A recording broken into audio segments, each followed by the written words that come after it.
저희가 사무엘하 20장 1절부터 11절까지는 저희가 새벽기도 때 말씀을 나눴습니다. 세바라는 베냐민 지파의 비그리의 아들인 사람이 불량배라는 칭호로 불려지게 됩니다. 그가 다윗에게 대항하는 인물로 나오게 됩니다. 사실 이 불량배 하나라고 소개를 하고 있지만 이 베냐민 지파의 비그리 아들 세바라는 사람은 어떻게 보면 하나님의 쓰임을 받는 사람으로 소개가 되고 있다고 해도 과언은 아닙니다. 왜냐하면 19장에 다윗이 여러 가지 압살롬의 난이 마무리가 되고 수습하는 과정에서 하나님의 정의와 공의를 그리고 하나님의 평화로서 다시 흩어진 마음을 하나로 모으는 것이 아니라 여전히 그는 절반만의 화해의 몸짓을 하고 사실은 나머지 절반은 자기의 욕심으로 다시금 채우는 모습들을 우리가 보았기 때문입니다. 결국 나머지 이스라엘 사람들의 마음을 완전히 사지를 못했다는 것을 보여주게 됩니다. 특별히 사무엘하 19장 43절에 이스라엘 사람들이 우리가 왕에 대해서 열목을 가졌다라고 주장을 하는데도 불구하고 유다 지파만이 그러한 열목보다 더 중요한 자기네들의 친인척 관계, 친족의 관계인 42절의 종친이라는 혈육의 관계를 내세워서 자신들의 우선권을 주장했고, 그것이 다윗 왕이 그들을 우열을 두므로써 평등 공동체를 여전히 이루지 못한 것에 대한 불만의 세력이 바로 세바를 통해서 20장에 드러나고 있습니다. 20장 1절에 우리는 다윗과 나눌 분깃이 없음에 이새의 아들에게서 받을 유산이 우리에게 없도다. 이스라엘아 각각 장막으로 돌아가라 라고 하는 이 구호는 솔로몬 왕이 죽고 나서 그의 아들 르호보암과 그리고 10개의 북이스라엘 지파의 왕으로 추대된 여로보암과 르호보암 사이에 남과 북이 나눠질 때 했던 말이 바로 이 말이기 때문입니다. 그때는 이 세바 대신에 여로보암이 등장을 하게 되고, 결국 이 여로보암은 마찬가지로 왕이 돼서 완전한 나누게 되는 것을 보게 됩니다. 그때도 이렇게 나뉠 수밖에 없었던 것은 바로 평등 공동체라는 것이 깨졌기 때문입니다. 이 20장에도 세바의 반역이 나오게 되는 것도 바로 이 하나님의 나라인 12지파 공동체의 연합체의 언약적 지도자의 관계가 깨졌기 때문이라고 보여지게 되고, 다윗은 마찬가지로 여기에서도 이 세바의 난을 진압할 때 4절에 보면 5절에 보면 유다 사람을 모으게 되는 겁니다. 그러니까 여전히 다윗이 의지하고 있는 것은 자신의 혈육 관계인 유다 사람만을 의지하고 이 문제를 수습하려는 데 있다는 것이 문제의 초점이라고 할 수 있습니다. 이 세바라는 사람은 베냐민 지파에 소속이 되어 있습니다. 베냐민 지파는 커다랗게 사울 지파가 우두머리라고 한다고 그러면, 이 사울 지파는 이미 사울 가문은 이미 이 다윗에 의해서 철저하게 제거되고, 결국은 이 사울 가문에서는 다윗을 대항할 만한 세력이 남아있지 않게 되자 바로 이 세바라는 사람이 그를 대신해서 대표자로 나오게 됨을 보게 됩니다. 이 세바라는 이름도 바로 7이라는 숫자 또는 언약이란 맹세라는 뜻을 갖고 있기 때문에 다윗이 언약적 지도자인 것에 대한 대칭적 구도로서 언약이란 뜻을 가진 세바가 등장하는 것은 적절하다고 할 수가 있습니다. 그런데 여기서 이 요압 대신에 군대 장관을 세운 것이 바로 누구냐면 아마사라는 사람입니다. 이 아마사는 이미 요압이 압살롬을 죽임으로 인해서 다윗이 그를 경질했고, 아마사라는 사람을 통해서 요압을 대신했는데, 이 중요한 진압 작전에 있어서 이 요압은 다른 것보다도 최우선적으로 자신의 지위를 놓고 싸우게 됨을 보게 됩니다. 그러면서 이 8절에 보면 기브온 큰 바위 곁에서 그를 인사하는 척하면서 찔러 죽이게 되고, 결국은 자기가 다시 군사령관의 위치에 서게 되는 겁니다. 그러면서 이 요압의 청년 중 하나가 아마사 곁에 서서 요압을 좋아하는 자가 누구며 요압을 따라 다윗을 위하는 자가 누구냐라고 하면서 다시 세력을 결집하고 세바의 난을 진압하러 가게 됩니다. 그리고 그 시체는 그야말로 정말 인권이라고는 조금 더 찾아볼 수 없을 정도로 큰 길에서 옮겨 치우게 되고 그저 옷가락으로 덮을 정도로 그렇게 무자비하게 버려둔 채로 그리고 이 자신의 목적을 위해서 나아가는 모습을 보게 됩니다. 이것이 바로 요압을 따라 다윗을 위하는 방식이라는 것을 이 성경은 비꼬듯이 이야기를 하고 있는 겁니다. 마치 이것이 다윗의 체제를 둘러싸고 있는 전체의 시스템인 것처럼 보여주고 있는 겁니다. 사실은 이 사무엘하가 전체적으로 가르치고 있는 중요한 핵심 내용은 하나님께서 세우신 공동체에 가장 적합한 왕은 어떤 사람인지를 드러내는 것이 바로 사무엘하의 전체의 가장 핵심적인 내용입니다. 그렇기 때문에 5장, 6장, 7장에 가면서 다윗을 사람들이 언약적 지도자로 메시아로 세우게 되고, 그것이 하나님께서 맺어주신 영원한 나라의 메시아로서 입지가 서게 되는 겁니다. 그렇기 때문에 마태복음에서는 다윗의 자손이라는 것으로 영원한 메시아를 그릴 때 다윗의 자손이란 말을 붙일 수 있었던 겁니다. 그런데도 불구하고 이 점점 뒷부분으로 갈수록 이 사무엘하, 특히 밧세바의 사건 이후로는 이 이상적인 왕의 모습보다는 정말 몰락해가고 있는 왕의 타락상을 보여주고 있습니다. 그것은 어떤 그 인간 누구도 영원한 메시아가 될 수 없음을 단적으로 성경은 보여주고 있는 겁니다. 이 14절에 이 세바라는 사람은 결국 도망가서 벳마아가 아벨로 갔다라고 합니다. 이 아벨이란 지역은 단지파가 있는 지역에서 조금 더 북쪽으로 떨어져 있는 지역입니다. 오히려 아람 지역에 가까운 지역이라고 할 수 있고, 이것은 바로 최북단을 이야기하는 겁니다. 그러니까 다윗의 손이 미치지 않을 정도로 그들은 도망갔다는 이야기가 됩니다. 그리고 거기에서는 한 성읍으로 가서 언덕 위에 토성을 쌓고 그 성을 공격해야 될 정도로 그렇게 안전한 지역이 해당합니다. 바로 다윗이 예상했던 것처럼 그러한 일이 벌어졌습니다. 6절에 비그리의 아들 세바가 압살롬보다 우리를 더 헤아리니 너는 내 주의 부하들을 데리고 그이들을 쫓아가라. 그거한 견고한 성읍에 들어가 우리를 피할까 염려하노라 라는 다윗의 예측이 그대로 맞아떨어지게 됩니다. 정말 견고한 성읍을 골라서 들어갔습니다.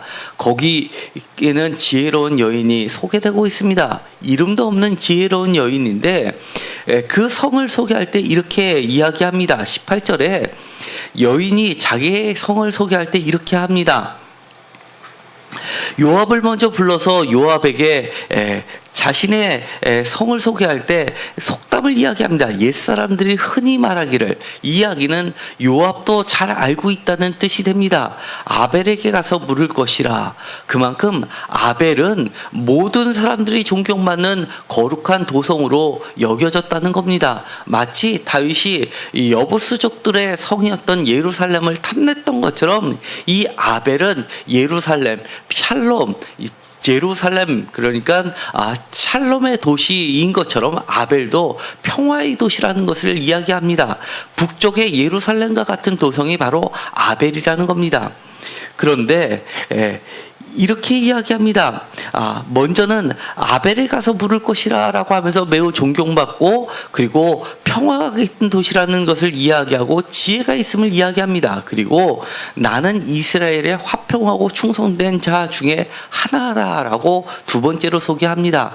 정말 화평하고 충성된 자이기 때문에 요압이 이렇게 토성을 쌓고 성을 헐 필요가 없다는 것을 강조하고 있습니다. 당신이 이스라엘 가운데 어머니 같은 성을 멸하고자 하시는도다. 세 번째 성을 소개할 때 이스라엘 가운데 어머니 같은 성이라고 합니다. 어머니 같은 성으로 사람들로부터 불려졌기 때문에 이 어머니 같은 성 아벨을 무너뜨린다라고 하면 어머니를 죽이기 때문에 이 온 이스라엘의 죽음을 초래하는 것과 마찬가지라고 이야기하는 겁니다. 왜냐하면 요압은 토성을 쌓고 이 성을, 굳건한 성을 무너뜨리고도 남을 만한 사람이기 때문입니다. 왜냐하면 사무엘하 11장 1절과 12장 26절과 27절에 보면 이 암몬 자손들을 요압이 가서 칠 때 그 성도 매우 튼튼한 성이었는데, 거기에서 보면 요압이 토성을 쌓고 그 성을 무너뜨리는 것을 보게 됨으로써 바로 요압은 이렇게 견고한 성도 무찌르는데 매우 탁월한 능력이 있었던 사람이기 때문입니다. 마지막으로 결정적인 이야기를 합니다. 당신이 여호와의 기업을 삼키고자 하시나이까? 라고 이야기합니다.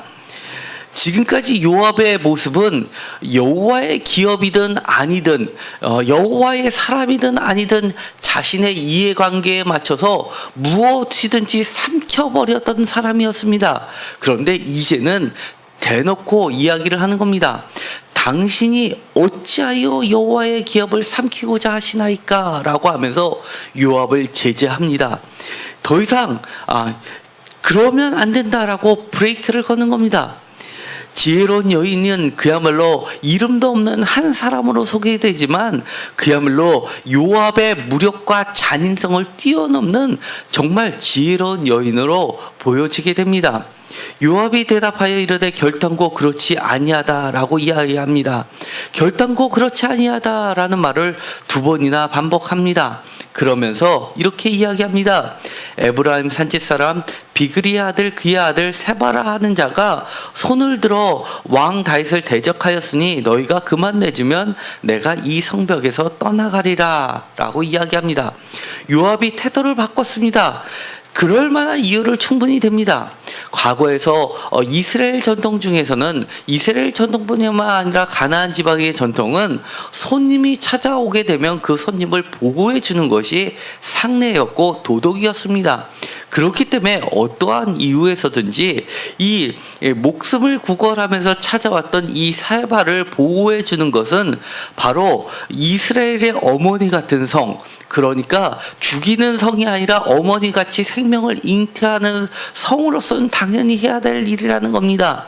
그리고 화평하고 충성된 성, 그러니까 평화를 사랑하는 이 아벨 성은 이렇게 도망 나온 사람을 지켜주는 것이 당연한데 그런데 요압은 그것이 당연하지 않다고 이야기를 하는 겁니다. 다시 한번 토론이 갑니다. 그 사람은 생명을 살려둘 만한 사람이 아니니 너희들은 그들에게 생명을 보존할 필요가 없다, 덕을 베풀 필요가 없다라고 이야기합니다. 왜냐하면 손을 들어서 왕을 대적했다라는 이유를 듭니다. 그것도 다윗 왕이라고 하는 겁니다.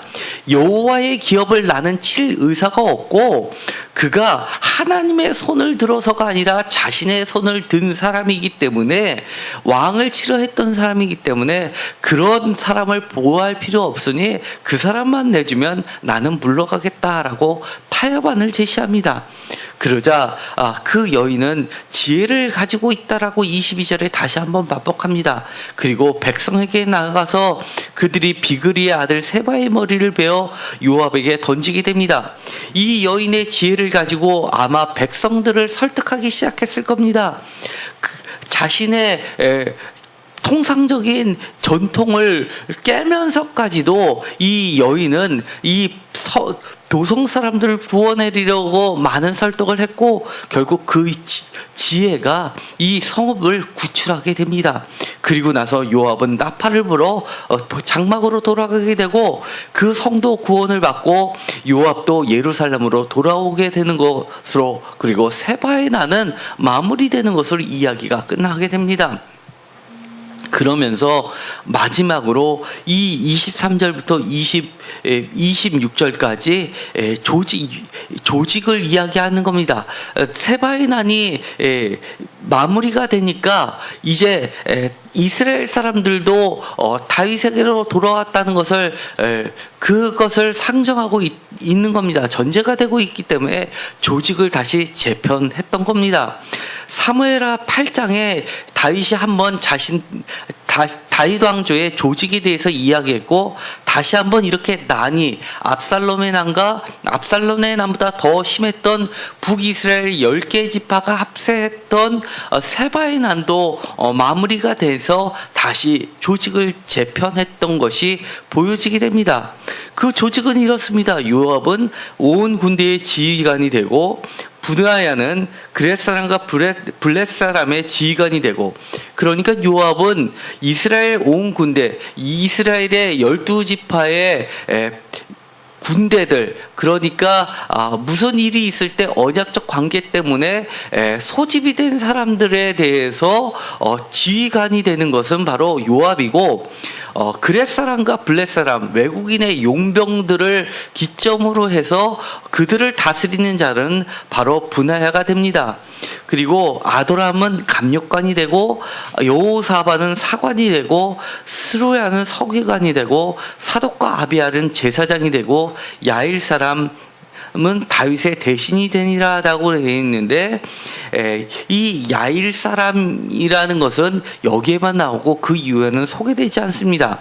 사무엘하 8장에는 다윗의 대신, 여기서는 대신이라고 되어 있지만 표준 세번역에서는 바로 제사장이라고 소개하고 있습니다. 원어도 코헨이라고 해서 제사장을 이야기하는 겁니다. 거기에서 사무엘하 8장에서는 다윗의 제사장은 바로 다윗의 아들들이 바로 제사장이었습니다. 그러니까 여기서는 아마 이 많은 문제가 있자 이 야일 사람으로 이름을 바꿔서 소개한 것으로 보입니다. 왜냐하면 다른 곳에서는 야일 사람이 등장하지 않고 여전히 다윗의 아들들이 제사장까지 점령했던 것으로 보이게 됩니다. 그런데 여기서 우리가 한 가지 주목해서 볼 필요가 있는 것이 하나가 있습니다.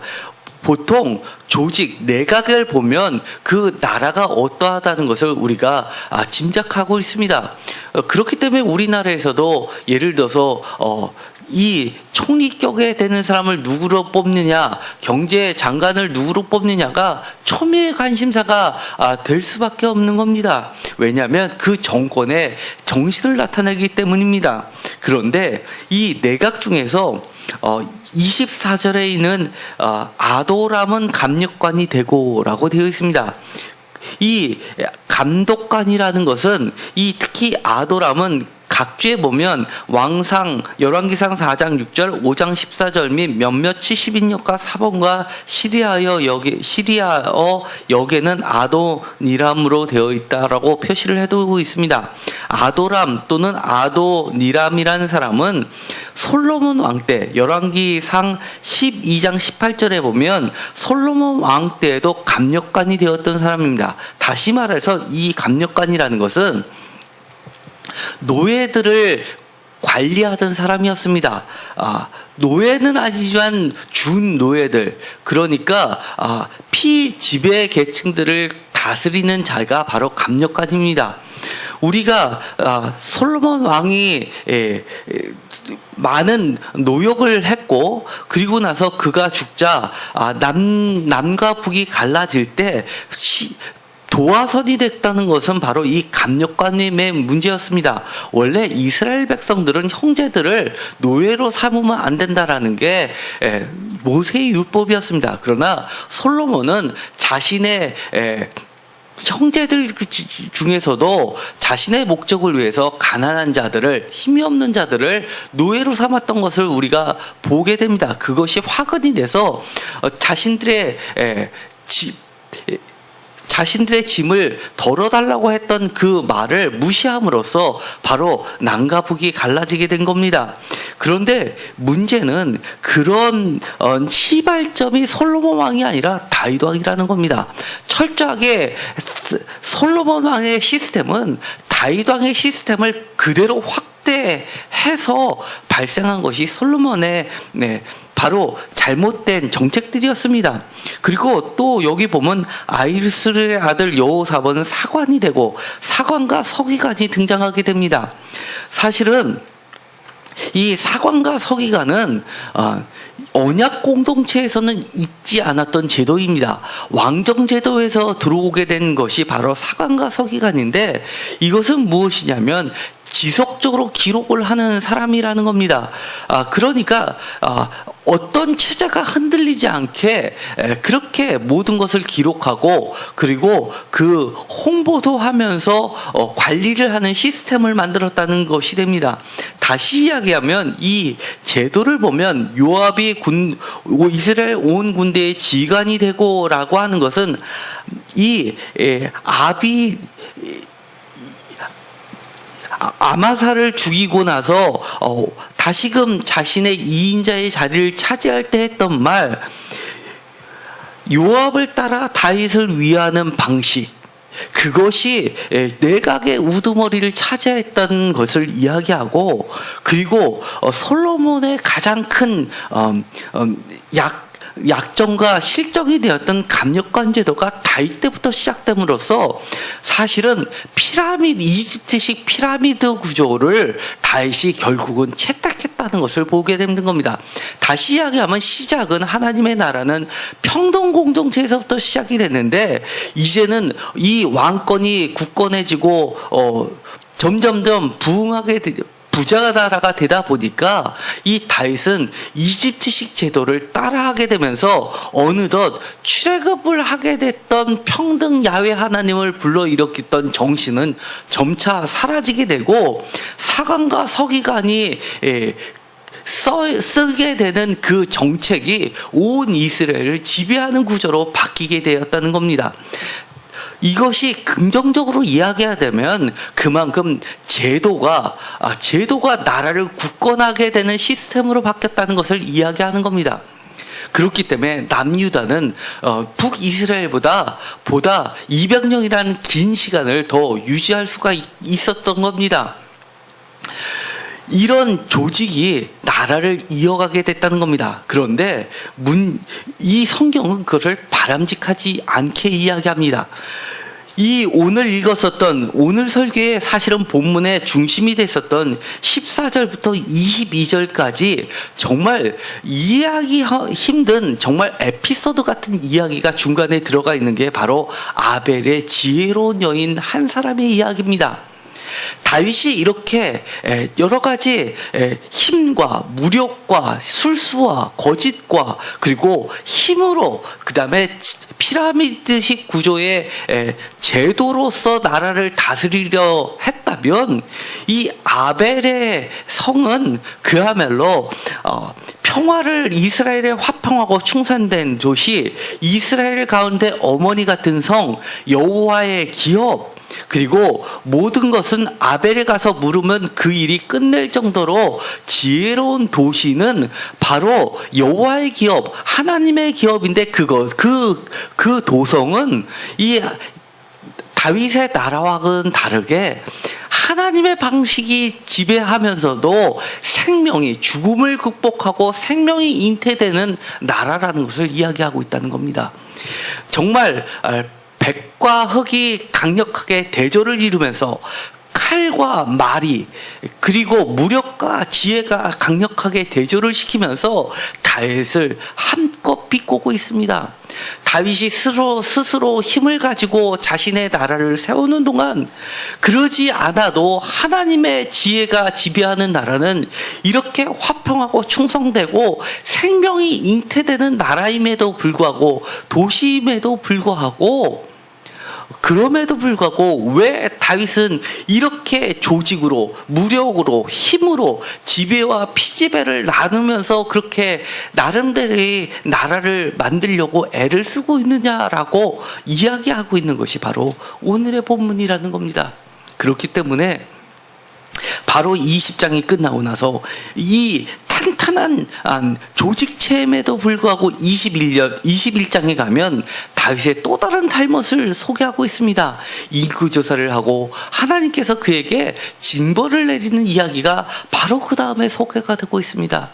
하나님이 원래 목적하셨던 것은 평등 공정체, 정의가 서로 소통되고 대화가 서로 소통되는 그런 나라, 하나님의 진리와 지혜가 모두 다 알고 그것이 통용되는 나라임에도 불구하고 그것을 잊고 있는 다윗에게 다시 한번 경종을 울리고 있습니다.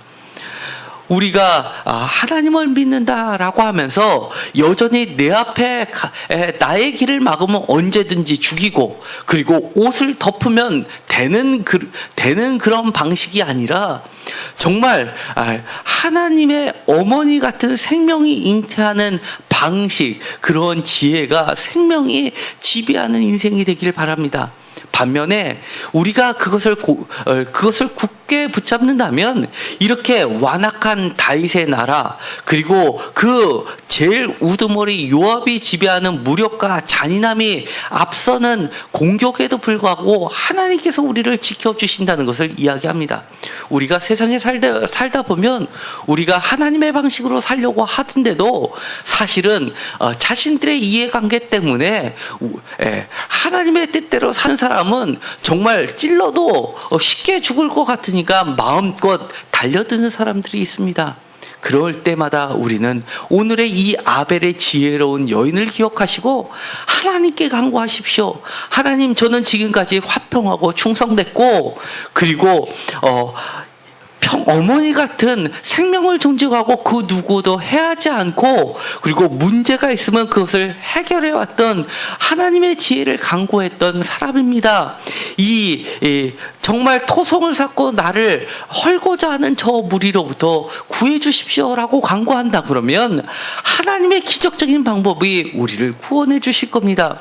그 잔혹한 요압도 언제든지 정말 눈 깜짝하지 않고 자신의 친척이었던 아마사도 찔러 죽였던 그도 여호와의 기업이라는 말 때문에 갑자기 멈칫하고 결코 그렇지 아니하다라고 두 번이나 여인 앞에서 쭈뼛쭈뼛 지키시는 그런 하나님을 만나게 될 것입니다. 우리가 살고 생존하는 방식이 아무리 이것처럼 다윗처럼 그리고 다윗의 나라처럼 그리고 더 나아가서 요압처럼 정말 죽이고 그리고 밟고 일어서야 되는 사상이라 하더라도 나마저 그렇게 되지 않기를 하나님은 강력하게 원하시고 계시다는 걸 기억하시고 끝까지 하나님의 기업이 바로 내 자신이라는 것을 깨달으시고 여호와의 기업, 평화의 도시, 화평, 충성을 지키시는 여러분이 되시기를 바랍니다. 그러면 끝까지 하나님께서 비록 우리의 이름은 없을지 몰라도 이 땅에서 영원한 생명을 누릴 수 있다는 것을 하나님의 약속이라는 것을 기억하시기 바랍니다. 기도하고 마치기로 하겠습니다. 하나님, 우리는 세상과 똑같은 방식으로 살지 않게 하여 주옵소서.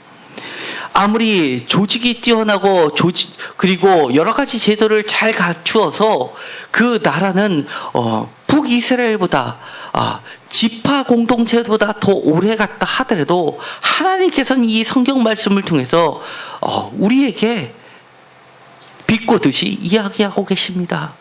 정말 거기에 생명이 있느냐, 평화가 있느냐, 지혜가 있느냐, 여호와의 기업이냐라고 묻고 계시는 하나님의 음성을 듣게 하여 주시옵시고, 우리가 어떠한 경우에라도 하나님의 평화, 하나님의 정의, 하나님의 지혜를 간구하는 자들이 되게 하여 주옵소서. 모든 악의 무리로부터 우리를 구원하여 주시옵시고, 우리를 하나님의 아름다운 약속담에 모든 사람이 알고 그렇게 불러지는 여호와의 기업 아벨의 지혜로운 여인의 이름이 되게 하여 주옵소서. 예수 그리스도의 이름으로 기도드렸습니다. 아멘.